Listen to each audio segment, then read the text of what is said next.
அனைத்து விவசாய பெருமக்களுக்கும் வணக்கம். நம்ம இன்றைக்கி இந்த காணொளி பதிவில் என்ன பார்க்க போகிறோன்னா, நம்ம ஒரு 5 நாளைக்கு முன்னாடி ஒரு வீடியோ போட்டிருப்போம்.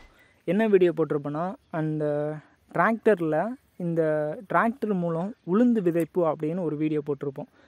சில விவசாய பெருமக்கள் என்ன என்கிட்ட கேட்டாங்கன்னா, நீங்கள் இந்த உளுந்து இந்த மிஷின் மூலம் போகிறதுனால கரெக்டாக எல்லா இடத்துலையும் விழுதா, இல்லைன்னா கொஞ்சம் தள்ளி தள்ளி விழுதா எப்படின்னு கேட்டிருந்தாங்க. ஆனால் அந்த காணொளி பதிவை இப்போ பதிவு பண்ணுறதுக்கு அன்னைக்கு நாங்கள் உளுந்து விதைச்சி ஒரு 6 நாள் இருக்கும், 6 நாள் கிட்ட 6 நாள் 7 நாள் இருக்கும். ஆனால் வீடியோ பதிவு பண்ணது ஒரு 5 நாளைக்கு முன்னாடி பதிவு பண்ணியிருப்பேன். அதனால் அந்த உளுந்து எப்படி நல்லா முளைச்சிருக்கா இல்லையான்னு அந்த வீடியோவை காமிக்கிறதுக்காண்டி, ஒரு விவசாய பெருமக்களுக்கு காமிக்கிறதுக்காண்டி என்கிட்ட ஒரு விவசாய பெருமக்கள் கால் பண்ணி அவர் கேட்குறாரு. இப்போ நீங்கள் ஃபாலோஅப்புக்கு அந்த நல்லா அதே மாதிரி நல்ல காட்டில் அதே மாதிரி வளர்ந்து எப்படி வளர்ந்துருக்குன்னு ஒரு வீடியோ முடிஞ்சால் போட்டு காமிங்க. Okay sir. எல்லாருக்கும் உதவியாக இருக்கும் சார். நம்மளுக்கு அறியாமல் செய்கிற உதவி எல்லாருக்கும் அது. நீங்கள் அதை தெரிஞ்சு போட்டிங்களான்னு எனக்கு தெரியல. இல்லை, நான் பிஎஸ்சி அக்ரிகல்ச்சர் படிச்சிருக்கேன்னா, சரி ஓகே சும்மா இன்ட்ரெஸ்ட் எடுத்து போடுவோம். இந்த மிஷினில் போடுறதுனால உளுந்து நல்லா அங்கங்கே விழுதா அப்படின்னு கேட்குறாரு. இந்த மிஷின் எங்கள் ஏரியா சைடே இல்லை அப்படின்னு அந்த விவசாயி கேட்குறாரு.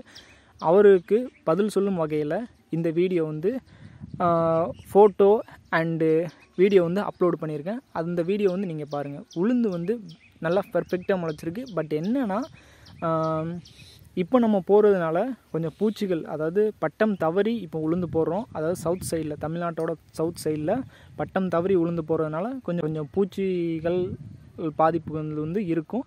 ஆனால் நம்ம மருந்தடித்தா அது ரெக்கவர் ஆகிரும், ஒன்றும் பிரச்சனை இருக்காது.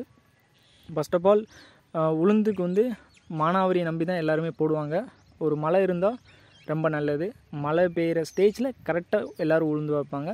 நம்ம இப்போ மிஷினை வச்சு விதைக்கிறதுனால எல்லாமே நல்லா பர்ஃபெக்டாக. இந்த மிஷினில் விதைக்கிறதுல என்ன ஒரு முக்கியத்துவம்னா, நம்ம ஓட்டுறது டிராக்டர் மெதுவாக மூவ் பண்ணணும். ரொம்ப ஸ்பீடாக மூவ் பண்ணால் அந்த விதை அங்கங்கே ஒரு 3 அடி 4 அடி தள்ளி தள்ளி அந்த மாதிரி விதை விழ ஆரம்பிச்சிடும். இந்த மிஷினை பொறுத்தளவில் நம்ம டிராக்டர் மெதுவாக ஓட்டினா உளுந்தெல்லாம் பர்ஃபெக்டாக அங்கங்கே கரெக்டாக விழுந்துடும். அதை காமிக்கிறதுக்காண்டி இந்த காணொளி பதிவு பண்ணுறேன். அனைத்து விவசாய பெருமக்களுக்கும் நன்றி.